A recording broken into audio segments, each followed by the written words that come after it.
వాక్యము 12లో అక్కడ మనం చూసాము, అపోస్తులుడైన పేతురును చెరసాలలో బంధించినట్లుగా ఆ సమయం సంఘమంతా కలిసి పేతురు విడుదల కొరకు, రక్షణ కొరకు అత్యాశక్తితో అనగా ఆసక్తితో విశ్వాసులు ప్రార్థన చేసినట్లుగా ఆ ప్రార్థనను దేవుడు ఆలకించి చెరసాలలో ఉన్న పేతురును రక్షించటానికి, విడిపించటానికి దేవుడు తన దూతను పంపి విడిపించినట్లుగా ఈ 12వ అధ్యాయంలో మనం చూస్తున్నాం అపోస్తుల కార్యములో. కాబట్టి సంఘస్థులారా జాగ్రత్తగా ఆలకించండి. సంఘ ప్రార్థన ఎంతో శక్తివంతమైన ప్రార్థనగా నిలిచినట్లుగా మనం చరిత్రలో చూస్తున్నాం. సంఘము అనగా క్రీస్తు రక్తము చేత కొనబడిన ప్రజలను బైబిల్ సంఘంగా పిలుస్తుంది. మనమందరము యేసు రక్తము చేత కొనబడిన వారము. యేసు మనలను సురక్తమిచ్చి కొన్నాడని వాక్యంలో రాయబడి ఉన్నది. కాబట్టి ప్రియులారా, మనము శ్రేష్టమైన వారము, మనము దేవుని దృష్టిలో విలువైన వారము. మన ప్రార్థన కొరకు దేవుడు ఎదురు చూస్తున్నాడు. దేవుని చెవులు ఎల్లప్పుడూ సంఘస్థులు ప్రార్థన వినటానికి ఆలకిస్తూ ఉన్నదని బైబిల్లో మనం చూస్తున్నాం. ఆయన కనుదృష్టి ఎప్పుడు చూసినా మన మీదనే ఉన్నది. కాబట్టి సంఘస్థులైన మనము ప్రార్థన చేసే విషయంలో నిర్లక్ష్యం చేయకూడదు. మనము ఆసక్తితో ప్రార్థన చేస్తే దేవుడు ఖచ్చితంగా వింటాడు. వినే దేవుడు మాత్రమే కాదు, ఎలాంటి సమస్యల్లో ఉన్నా, బంధించబడిన సమస్యల్లో ఉన్నా వెంటనే ఆ బంధకములు తెగిపోనట్లుగా దేవుడు తన దూతను పంపి, తన ఆత్మను పంపి అద్భుత ఆశ్చర్య కార్యములు చేయటానికి సమర్థుడుగా ఉన్నాడని అపోస్తుల కార్యం 12వ అధ్యాయమే మనకు సాక్ష్యముగా ఉన్నది. ప్రతి విశ్వాసి ప్రార్థించే విశ్వాసిగా ఉండాలి. ప్రతి క్రైస్తవుడు ప్రార్థించే క్రైస్తవుడుగా ఉండాలి. ఇక్కడ చేరి ఉన్న సంగమా, పరిశుద్ధాత్మ దేవుడు నీతో మాట్లాడుతున్నాడు. మీరు ఆసక్తితో ప్రార్థన చేస్తే దేవుడు ఆ ప్రార్థనను విని నువ్వు ఏ స్థితిలో ఉండినను నిన్ను రక్షించుటకు దేవుడే దిగి వస్తాడని నేను నీకు వాగ్దానం చేస్తున్నాను. ప్రార్థన విషయంలో నిర్లక్ష్యం చేయవద్దు. ప్రార్థన కూటము విషయంలో నిర్లక్ష్యం చేయవద్దు. ప్రార్థనలో కలుసుకునే విషయంలో నిర్లక్ష్యం చేయవద్దు. ఎందుకనగా క్రీస్తు నిన్ను విలువైన రక్తం ఇచ్చి కొన్నాడు, శ్రేష్టమైన రక్తం ఇచ్చి కొన్నాడు. నిన్ను ఈ భూమిలో యాజకుడుగా చేశాడు, నీతిమంతుడిగా చేశాడు. ఆయన శరీరముగా పిలువబడుతున్న సంఘములో ఒక భాగస్థుడుగా చేశాడు. నీ ద్వారా దేవుడు కార్యం చేయాలనుకుంటున్నారు. నీ ద్వారా ఈ భూమిని, ఈ గ్రామాన్ని, ఈ రాష్ట్రాన్ని రక్షించాలనుకుంటున్నారు. దేవునికి కావలసినది గొప్పవారు కాదు, క్రీస్తు రక్తములో కడగబడిన నువ్వు దేవునికి కావాలని దేవుడు కోరుకుంటున్నాడు. కాబట్టి మన ప్రార్థన దేవుని సన్నిధిలో చేరటానికి మనమందరము ప్రార్థించేవారుగా ఉండాలి. మన ప్రభువు అయిన యేసు వాగ్దానం చేశారు, ఎక్కడ 2-3 కూడి నా నామమున ప్రార్థన చేసేదరో వారి మధ్యలో నేను ఉన్నానని వాగ్దానం చేసి ఉన్నారు. కాబట్టి దేవుని బిడ్డలారా, కుటుంబముతో కలిసి ప్రార్థన చేయండి. 2-3 కూడి యేసు నామమున ప్రార్థన చేయటము అలవాటు చేసుకోండి. సంఘములో కానీ, మందిరములో కానీ, మందిరానికి వెలుపల కానీ, ఎక్కడైనాను సరే మీరు యేసు నామమున ప్రార్థన చేయటం మొదలు పెట్టండి. ఎందుకనగా మీరు ఎక్కడ ప్రార్థన చేస్తారో అక్కడ యేసు సన్నిధి ఉన్నది. మీరు ఎక్కడ ప్రార్థన చేస్తారో అక్కడ యేసు శక్తి, యేసు ప్రభావము, స్వస్థత పరిచే ఆత్మ అక్కడ నుండి బయలుదేరుతుంది. కనుక ప్రతి విశ్వాసి ఈ కడవరి దినములలో, ఈ ఆపత్కాలములలో ప్రార్థన చేసే విశ్వాసిగా ఉండాలని ఈ సంఘానికి కాపరిగా మిమ్మల్ని హెచ్చరిక చేస్తున్నాను. ప్రతి విశ్వాసి ప్రార్థన చెయ్యాలి. దేవుని వాక్యములో చూడండి, సంఘస్థులు ప్రార్థన చేయగా ఆసక్తితో దేవుడు ఆ ప్రార్థనను విని ఎక్కడో చెరసాలలో ఇనప సంఖ్యల చేత బంధించబడిన పేతురును రక్షించటానికి పరలోకము నుండి దేవుని యొక్క దూత దిగి వచ్చినట్లుగా మనం బైబిల్లో చేస్తున్నాం. దేవుడు పేతురుకే కాదు, క్రీస్తు రక్తములో కడగబడిన ప్రతి విశ్వాసికి దేవుడు దేవుడిగా ఉన్నాడు. దేవుడు ప్రతి ఒక్కరికి అదే సహాయము, అదే రక్షణ, అదే కార్యము చేస్తాడు. క్రీస్తు ఏ రక్తము చేత పేతురును కొన్నాడో అదే రక్తము చేత నిన్ను నన్ను కొన్నాడు. దేవునిలో ఏ మాత్రము పక్షపాతము లేదని బైబిల్లో రాయబడి ఉన్నది ప్రియులారా. కాబట్టి ప్రార్థన చేయటానికి విశ్వాసులు వెనుకడుగా వేయవద్దని ఈ ఉదయకాలమున మిమ్మలను ప్రేమతో హెచ్చరిక చేయించున్నాను. ఈ దినము చూడండి, సంఘానికి అద్భుతమైన వర్తమానాన్ని పరిశుద్ధాత్మ దేవుడు సిద్ధపరిచి ఉన్నాడు. యాకోబు పత్రికలో 5వ అధ్యాయము, యాకోబు పత్రికలో 5వ అధ్యాయములో చూస్తే ప్రవక్త అయిన ఏలియాను గురించి యాకోబు తన పత్రికలో రాశాడు. 5వ అధ్యాయము 17వ వచనాన్ని నేను చదువుతున్నాను. ఏలియా మన వంటి స్వభావము గల మనుషుడే, వర్షింపకుండునట్లు అతడు ఆసక్తితో ప్రార్థన చేయగా 3.5 సంవత్సరముల వరకు భూమి మీద వర్షింపలేదు.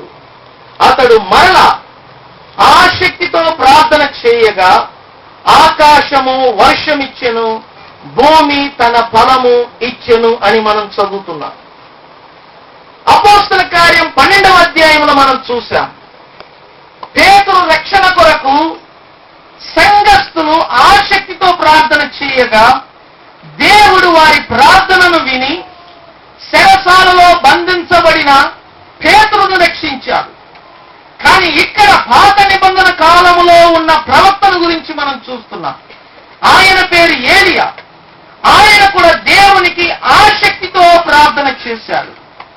అతడు దేవునికి ఆసక్తితో ప్రార్థన చేయగా వర్షము కురవలేదు 3.5 సంవత్సరం.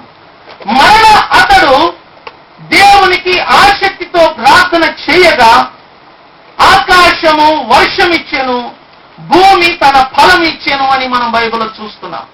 చూడండి, దేవుడు ఆసక్తి కల ప్రార్థనను వింటున్నట్లుగా బైబిల్ సాక్ష్యమిస్తున్నది. బైబిల్లో చూడండి, దేవుడు వారి ప్రార్థన వింటాడు, వీరి ప్రార్థన వింటాడని బైబిల్లో ఎక్కడ రాయబడలేదు. ఆయన రక్తములో కడగబడిన నీతిమంతులైన మనము ఆసక్తితో ప్రార్థిస్తే చాలు. ఏ దేవుడు ప్రార్థన విన్నాడో, ఏ దేవుడు సంఘస్థుల ప్రార్థన విన్నాడో అదే దేవుడు ఈనాడు నువ్వు నేను చేసే ఆసక్తి గల ప్రార్థన మీద కనుదృష్టి ఉంచుతాడు. దేవుడిలో పక్షపాతము లేదు. దేవుడు మన ప్రార్థనను వినటానికి ఆయన ఆసక్తి చూపుతున్నాడు. కానీ మనలోనే ఆసక్తి లేదు ప్రార్థించే విషయంలో. ప్రతి విశ్వాసిలో ఆసక్తి తగ్గిపోతుంది ప్రార్థన విషయంలో. ప్రతి యవనస్తుడు ప్రార్థన చేసే విషయంలో ఆసక్తి చూపలేకపోతున్నాడు. ప్రతి స్త్రీ ఆసక్తి చూపలేకపోతున్నారు ప్రార్థన విషయంలో. అందుకే వారి జీవితంలో దేవుని గొప్ప కార్యాలు చూడలేకపోతున్నారు. ప్రియులారా, దేవుడు నిన్న నేడు నిరంతరము మారని వాడై ఉన్నాడు. ఈనాడు కూడా నువ్వు ఆసక్తితో ప్రార్థన చేస్తే దేవుడిని ప్రార్థన వింటాడు. దేవుడిని ప్రార్థనకు జవాబిస్తాడు. బైబిల్లో చూడండి, ఏలియా మనలాంటి స్వభావము గల ఒక మనుషుడే. అతడు పరలోకము నుండి దిగి వచ్చిన వాడు కాదు. అతడు కూడా మనలాగా జన్మించిన వాడే. అతడు కూడా మనలాంటి స్వభావము గలవాడే. అతడు కూడా మనలాగా బలహీనత గలవాడే. కానీ దేవుని యందు విశ్వాసముతో అతడు చేసిన ఆసక్తి గల ప్రార్థన చేత 3.5 సంవత్సరము భూమి మీద వర్షము పడకుండా అతడు ఆపగలిగాడు. చూడండి, అతడు ఆపగలగటం మాత్రమే కాదు, అతడు మరో ప్రార్థన చేయగా దేవుడు అతని ప్రార్థనను విని భూమి మీద మరో వర్షాన్ని కురిపించాడు.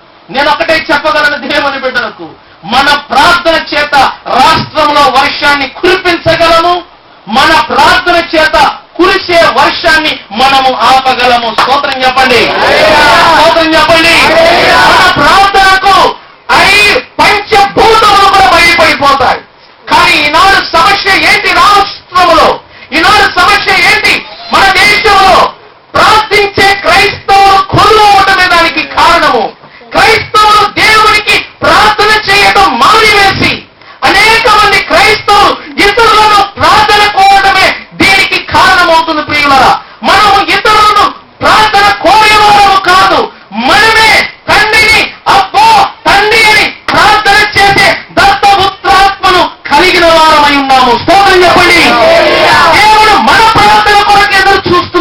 సంఘస్థులారా. నువ్వు ప్రార్థిస్తే పంచభూతములలో గొప్ప కార్యాలు దేవుడు చేయగలడు. యెహోషువ ప్రార్థన చేస్తే దేవుడు యెహోషువ ప్రార్థనను బట్టి 3 దినములు సూర్యుడు కదలకుండా చేశాడు. ఎంత గొప్ప దేవుడండి మన దేవుడు. మన ప్రార్థన కొరకు ఆయన ఎదురు చూస్తున్నాడు. కానీ ఆసక్తితో ప్రార్థన చేసే విశ్వాసి కావాలి. ఆసక్తితో ప్రార్థన చేసే స్త్రీలు కావాలి. ఆసక్తితో ప్రార్థన చేసే యవనస్తులు కావాలి. ఇదిగో నీ కుటుంబంలో మార్పు రావాలంటే, నీ భర్తలు మందిరానికి రావాలంటే, ఆర్థిక సమస్యలు పోవాలంటే, నీ శరీరంలో ఉన్న అనారోగ్యం పోవాలంటే, దేవుడు ఎవరో ప్రార్థనను కాదు ఎదురు చూసేది, దేవుడు నీ ప్రార్థనను ఎదురు చూస్తున్నాడు. నువ్వు చేసే ఆసక్తి గల ప్రార్థన నిన్ను, నీ కుటుంబాన్ని, నీ నివాస స్థలాన్ని పూర్తిగా మార్చి వేస్తుంది. ప్రియులారా, ఏలియా ఆసక్తితో ప్రార్థన చేశాడు. ఏలియా ఆసక్తితో ప్రార్థన చేశాడు. అందును బట్టి 3.5 సంవత్సరములు ఆ దేశమంతటా వర్షము కురవలేదు. భయంకరమైన కరువు ఆ యొక్క దేశములో తటస్థించినట్లుగా మనం బైబిల్లో చూస్తున్నాం. అదే ఏలియా మరలా ప్రార్థన చేశాడు. దేవుడు అతని ప్రార్థనను విని కురవని వర్షాన్ని మరలా కురిపించి భూమి విస్తారమైన ఫలమిచ్చున్నట్లుగా దేవుడు చేశాడు. స్తోత్రం చెప్పండి, గట్టిగా స్తోత్రం చెప్పండి. ఈ ప్రాంతంలో ఫలము ఫలించాలంటే, పంటలు పండాలంటే దానికి నీ ప్రార్థన అవసరమై ఉన్నది. మనం చేసే ప్రార్థన అవసరమై ఉన్నది. మన దేశానికి, మన రాష్ట్రానికి మేలు ఫలము కలగాలంటే, రాష్ట్రంలో దేశంలో ప్రతి క్రైస్తవుడు తన 2 చేతులను దేవుని వైపు చాపి ప్రార్థిస్తే ఖచ్చితంగా దేవుడు మన దేశాన్ని బాగు చేస్తాడు.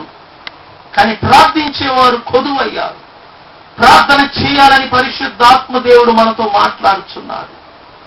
మీరందరూ వినిన సంఘటన నేను మీకు జ్ఞాపకం చేస్తున్నాను. ఈ యొక్క సంఘటన మనం బైబిల్ గ్రంథములో 1 రాజుల గ్రంథములో 17వ అధ్యాయములో 18వ అధ్యాయములో చూడవచ్చు.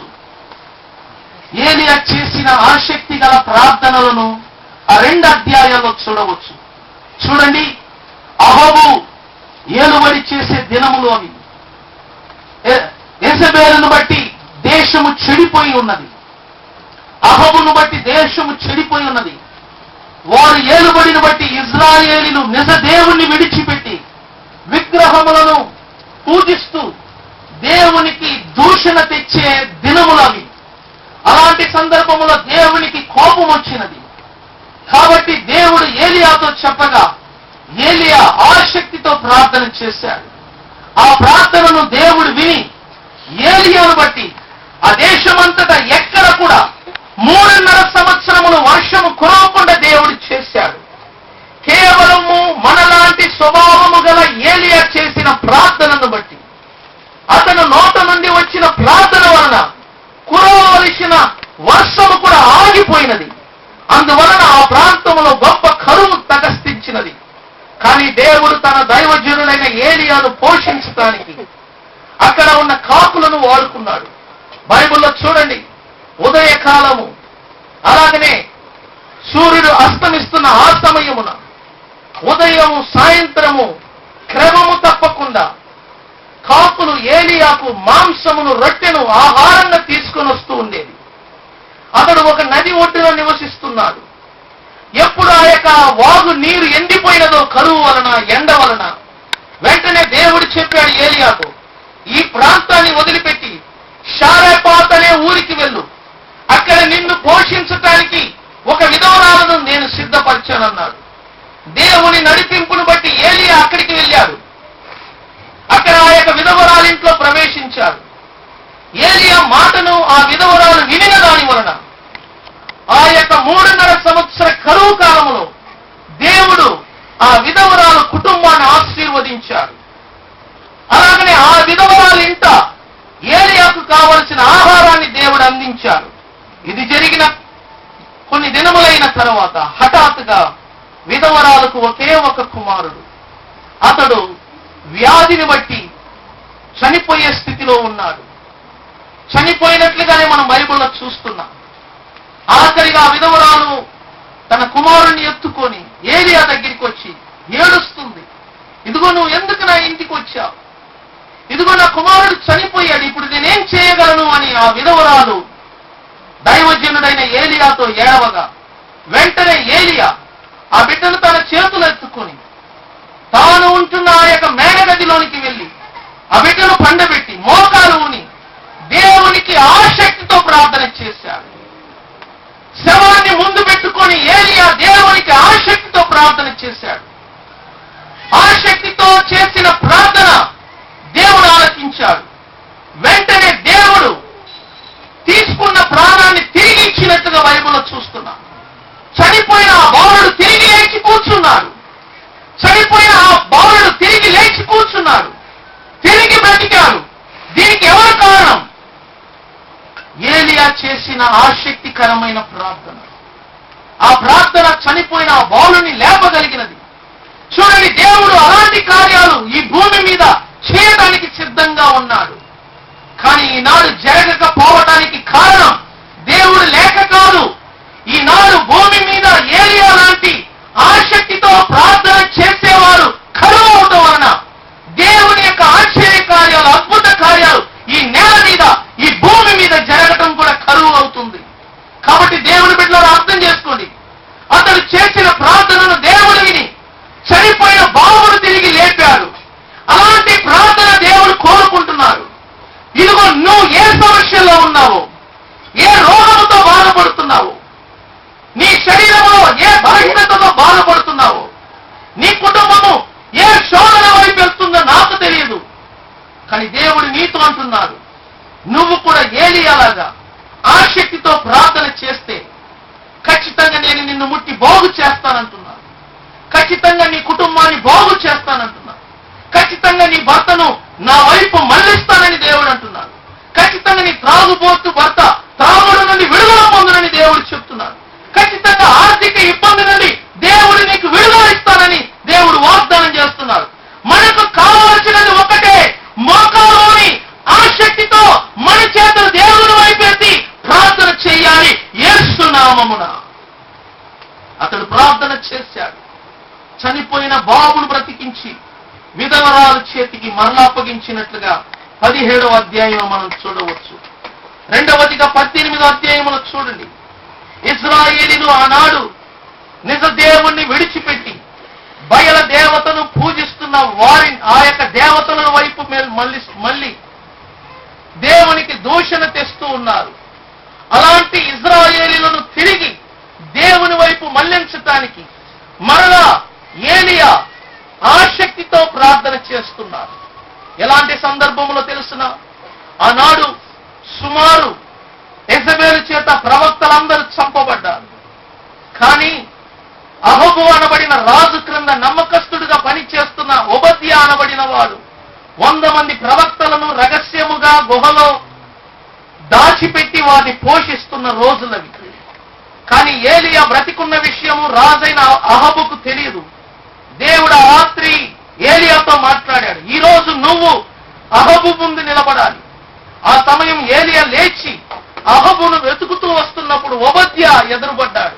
ఓబద్యాతో చెప్పాడు ఏలియా, నేను ఈ రోజు నీ రాజును కలవబోతున్నాను. కానీ ఓబద్యా అన్నాడు, నువ్వు కలిస్తే నా ప్రాణానికి అపాయము, ఎందుకంటే నీలాంటి 100 మంది ప్రవక్తలను నేను దాచిపెట్టాను, ఆ నిజము తెలిస్తే నన్ను చంపుతారన్నాడు.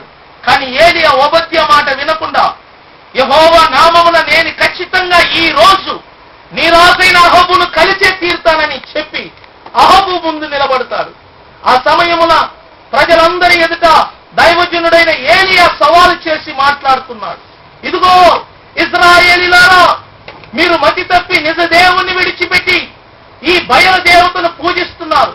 ఇదిగో ఇక్కడ నిలబడి ఉన్న 400 ప్రవక్తలను నమ్మి దేవుణ్ణి విడిచిపెట్టారు. నేను మీ అందరికీ ఒక సవాలు చేస్తున్నా. ఈ దినము నిజ దేవుడు ఎవరో మీరు తెలుసుకోబోతున్నారు. ఎందుకనగా నేను ఒక పని చెప్తాను వినండి. 2 ఎద్దు తీసుకోండి. ఒకటి 400 మంది నిలబడిన బయలు దేవతను పూజిస్తున్న ఈ ప్రవక్తలకు ఒక ఎద్దును, నాకు ఒక ఎద్దును ఇవ్వండి. మొదట వారు ఆ ఎద్దును వధించి దాని మాంసమును కట్టెలు పేర్చి దాని మీద పెట్టి వారి దేవతకు ప్రార్థన చేయమనండి. ఒకవేళ వారు దేవుడు నిజమైన దేవుడు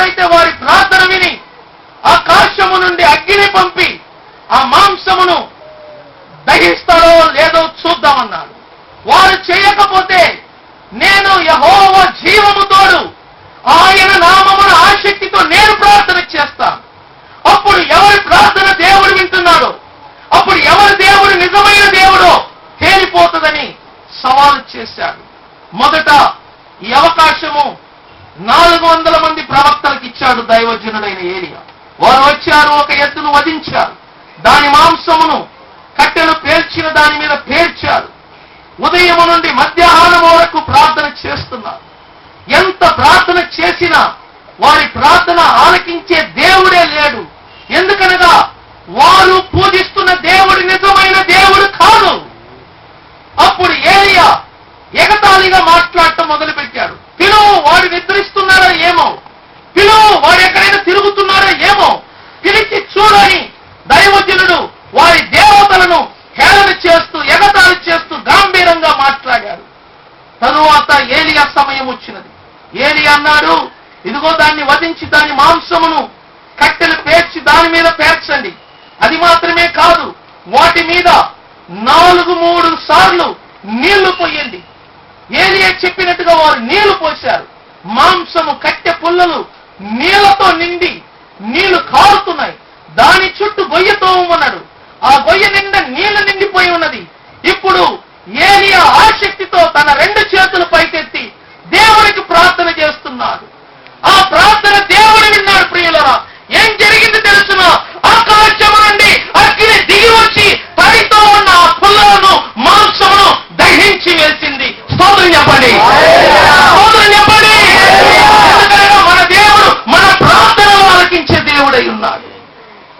నువ్వు ఆసక్తితో ప్రార్థన చేస్తే దేవుడు గొప్ప కార్యాలు చేస్తాడు. ఏలియా చేసిన ప్రార్థన అక్కడ అద్భుతము తీసుకుని వచ్చింది. ఆ కార్యమును చూసిన అహాబు భయపడ్డాడు. ఆ సంఘటన చూసిన ఇశ్రాయేలీయులందరూ సిగ్గుపడి తలదించుకొని నిజ దేవుని వైపు తిరిగారు. ఈనాడు ఆ కార్యం జరగలేకపోవటానికి కారణం ఏంటి? దేవుని శక్తి తగ్గిపోయినదా? దేవుడు అద్భుతాలు ఆశ్చర్య కార్యాలు చేయడం మానివేశాడా? కాదు దేవుని బిడ్డ. ఈనాడు ఆసక్తితో ప్రార్థించేవారు తగ్గిపోయారు. ఆసక్తితో ప్రార్థన చేసే విశ్వాసులు లేరు. ఆసక్తితో ప్రార్థన చేసే దైవజనులు లేరు. అందుకే పరిశుద్ధాత్మ దేవుడు మనందరితో మాట్లాడుతున్నాడు. దేవుని బిడ్డలారా, లేయండి. ఆసక్తితో ప్రార్థన చేయడానికి మీకు ఈ అవకాశం దేవుడిస్తున్నాడు. దినములు చెడ్డవి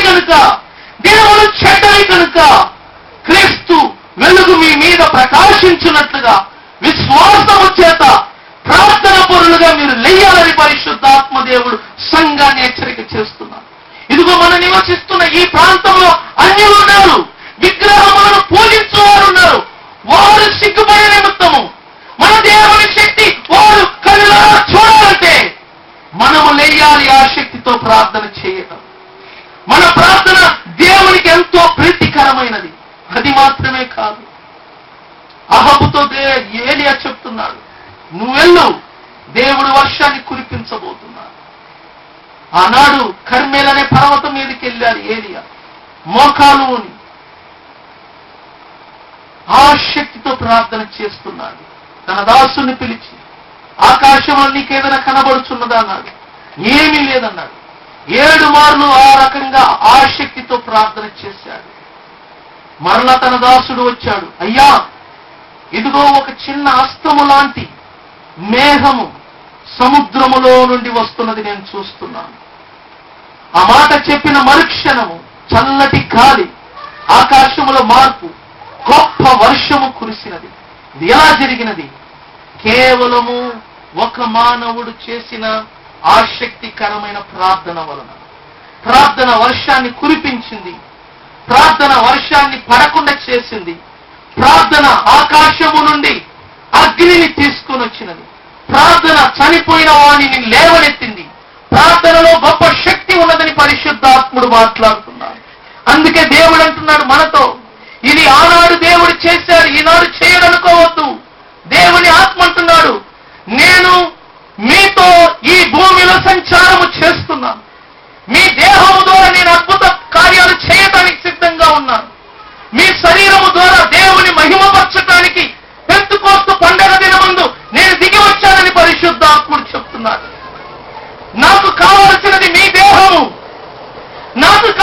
అది మీ ఆసక్తి ప్రార్థన పట్ల. ఎవరు ఆసక్తితో ప్రార్థన చేస్తారో వారి ప్రార్థనను నేను ఓడుకుంటానంటున్నాడు పరిశుద్ధాత్మ దేవుడు. ప్రియ సంగమా, ఇది ప్రార్థన చేసే సమయము. ఇది దేవుని అద్భుత ఆశ్చర్య కార్యం కనులారా చూసే సమయము. అందుకే దేవుడు మన సంఘానికి 40 దినములు ఉపవాసముతో ప్రార్థించే అవకాశాన్ని మనకిచ్చాడు. ప్రతి విశ్వాసి కలుసుకోవాలి ప్రార్థనలో. యోవేలులో చెప్పినట్లుగా ప్రతి మనిషి ఉపవాసం ఉండి ఈ ప్రార్థనలో కలుసుకోవాలి. పిల్లలు, పెద్దలు, వృద్ధాప్యము గలవారు ఈ ప్రార్థనలో కలుసుకోవాలి. ఎందుకనగా మన ప్రార్థన మన భారతదేశాన్ని మార్చగలదు. మన ప్రార్థన మన రాష్ట్ర పరిస్థితులను మార్చగలదు. మన ప్రార్థన దేశంలో జరుగుతున్న పరిస్థితులను మార్చగలదు. మన ప్రార్థనలో గొప్ప శక్తి ఉన్నది. రోగముతో ఉన్నావు, నువ్వు సమస్యతో ఉన్నావు, నువ్వు బాధతో ఉన్నావు, ఏ సమస్యలు తిరిగి వచ్చావు నాకు తెలియదు. దేవుడు నిన్ను ప్రార్థన ఆత్మతో నింపడానికి సిద్ధంగా ఉన్నాడు. దేవుడు నీ దగ్గర కోరేది ఒకటే, మనస్ఫూర్తిగా హృదయపూర్వకంగా ఆసక్తితో దేవునికి ప్రార్థన చేయి. దేవుడు ఆశ్చర్య కార్యాలు చేయబోతున్నాడు. నేను ముగిస్తున్నాను. నేను ముగించే ముందు మిమ్మల్ని ఒకటి అడుగుతున్నాను, సమర్పించుకోండి. ఇదిగో 15 రోజులు గడిచినది. ఇంకా 25 రోజులు ఉపవాస ప్రార్థన సంఘములో ఉన్నది. దాని కొరకు సిద్ధపడండి. దాని కొరకు స్త్రీలను సమర్పించుకోండి, యవనస్తులను సమర్పించుకోండి, పురుషులను సమర్పించుకోండి. నేను మీకు వాగ్దానం చేస్తున్నాను, ఇదిగో మనలాంటి స్వభావము గల మనుషుడు ప్రార్థన చేయగా భూమి మీద వర్షము కురిచెను, భూమి ఫలమిచ్చినదంట. ఇదిగో నేను వాగ్దానం చేస్తున్నాను పరిశుద్ధాత్మ ద్వారా, మీ భూములన్నీ ఫలిస్తాయి మీరు ప్రార్థన చేస్తే. విస్తారమైన పంటలు దేవుడు ఈ ప్రాంతానికి యేసు నామమున ఇస్తున్నాడు. మీరు దాని గురించి బాధపడాల్సిన పని లేదు. మీ పని దేవుని సన్నిధిలో ప్రార్థన చేయడం. లేచి నిలబడదు, దేవుని సన్నిధిలో లేచి నిలబడదా. ప్రార్థన చేయటానికి దేవుని సన్నిధిలో లేచి నిలబడదా. దయచేసి ఎవరు అటు ఇటు చూడవద్దు, ఎవరు అటు ఇటు చూడవద్దు, ఎవరు అటు ఇటు తిరగవద్దు. ప్రతి ఒక్కరు మీ కన్నులు దేవుని వైపు చూడాలి. మీ హృదయము, మీ మనసు దేవుని వైపు చూడాలి. దేవుడు ఆకాశమందు మనలను చూస్తున్నాడు. మన ప్రార్థన కొరకు ఆయన ఎదురు చూస్తున్నాడు. హల్లెలూయా స్తోత్రం. ప్రార్థన చేద్దాం. హల్లెలూయా స్తోత్రం. ఓ శందలార బాలార శిఖర బల బల బల బల బల బల బల శిఖర బల బల బల. హల్లెలూయా స్తోత్రం. హల్లెలూయా స్తోత్రం.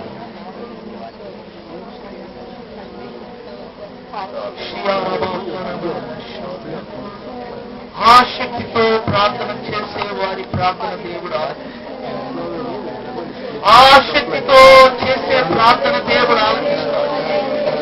సంఘము ఆసక్తితో ప్రార్థన చేయదు. సంఘము ఆసక్తితో ప్రార్థన చేయదు. చెరసాలలో ఉన్న పేతురును దేవుడు రక్షించడానికి దూతలు పంపించాడు. అదే సంఘం ఇక్కడ నిలబడి ఉన్నది. మీరు ఎవరో కాదు, మీరు సంఘమై ఉన్నారు. క్రీస్తు రక్తము చేత కొనబడిన సంఘమై ఉన్నారు. మీరు జీవము గల దేవుని సంఘమై ఉన్నారని పరిశుద్ధాత్ముడు తెలియజేస్తున్నారు. మీ ప్రార్థనలో శక్తి ఉన్నది. మీ ప్రార్థనలో బలం ఉన్నది. సంఘమా, దయచేసి ఎవరు మౌనముగా ఉండవద్దు. ప్రార్థన చేయండి, స్వరమివ్వండి.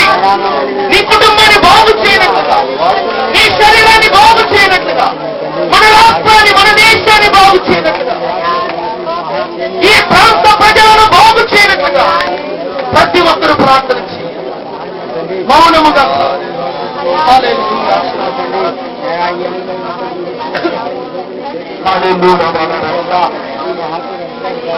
ఓరి బకర బల రష్టంగర రవల రవల రవల రవల. ఓ యేసు, ఓ యేసు, హల్లెలూయా. బల రష్టంగర రవల రవల రవల. ఓరి బల బల బల బల బల బల రష్టంగర బల రష్టంగర రవల. ఓరి బల రష్టంగర రవల రవల. ఓరి బల బల బల బల బల బల బల రష్టంగర. ఓ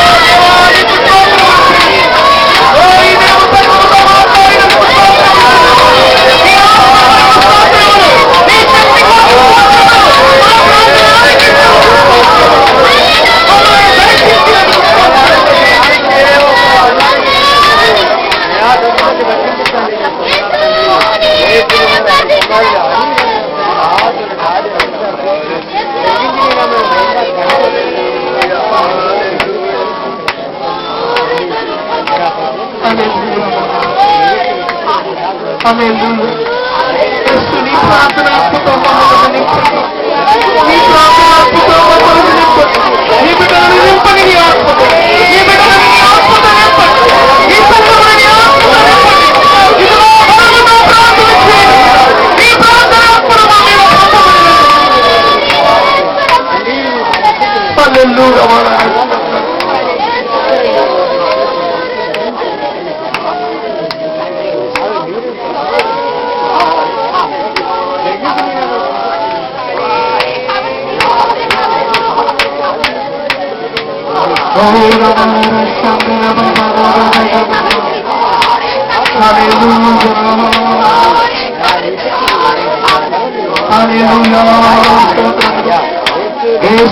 స్తోత్రము స్తోత్రము స్తోత్రము స్తోత్రము స్తోత్రములు.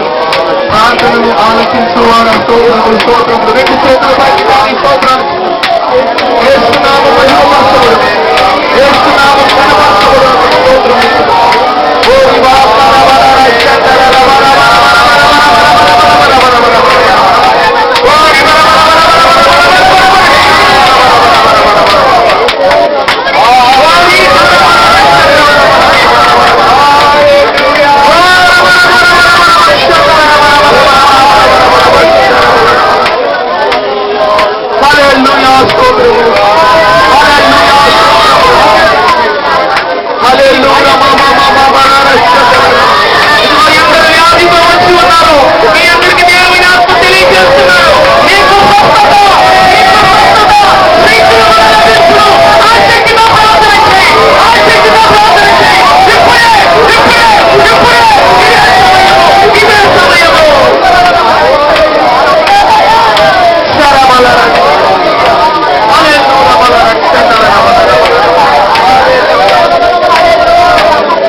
ఆలోచనకర్తా స్తోత్రం, ఆశ్చర్యకరుడా స్తోత్రం, ఆలోచనకర్తా స్తోత్రం. బలమైన దేవా నిత్యుడవగు తండ్రి సమాధానాధిపతి స్తోత్రం. అవును యేసయ్యా. బలమైన దేవా నిత్యుడవగు తండ్రి సమాధానాధిపతి స్తోత్రం. అందరూ కలిసి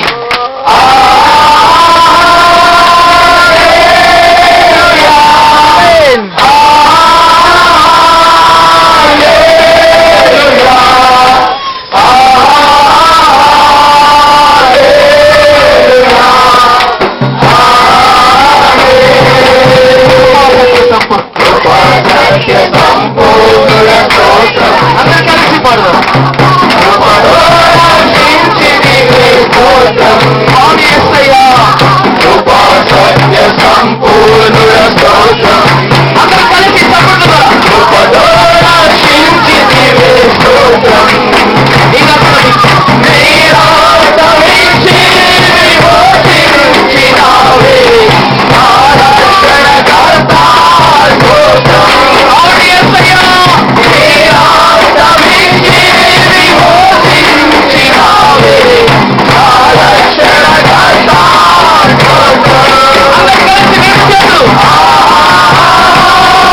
ప్రియ సహోదరి సహోదరు, నీ ప్రార్థన ఆసక్తితో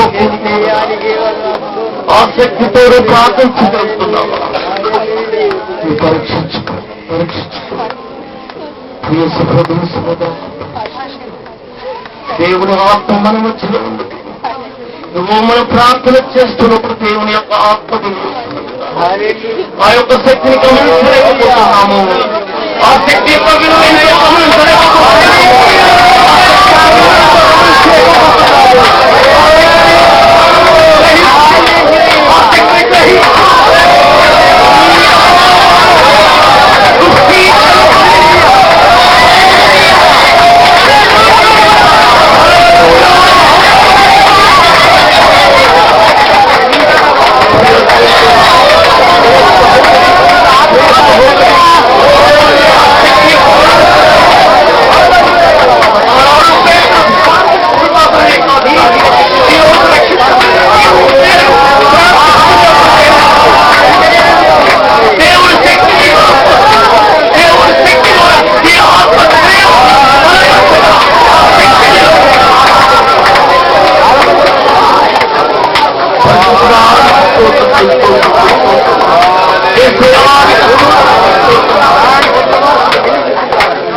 ప్రార్థన చేసుకుంటాం.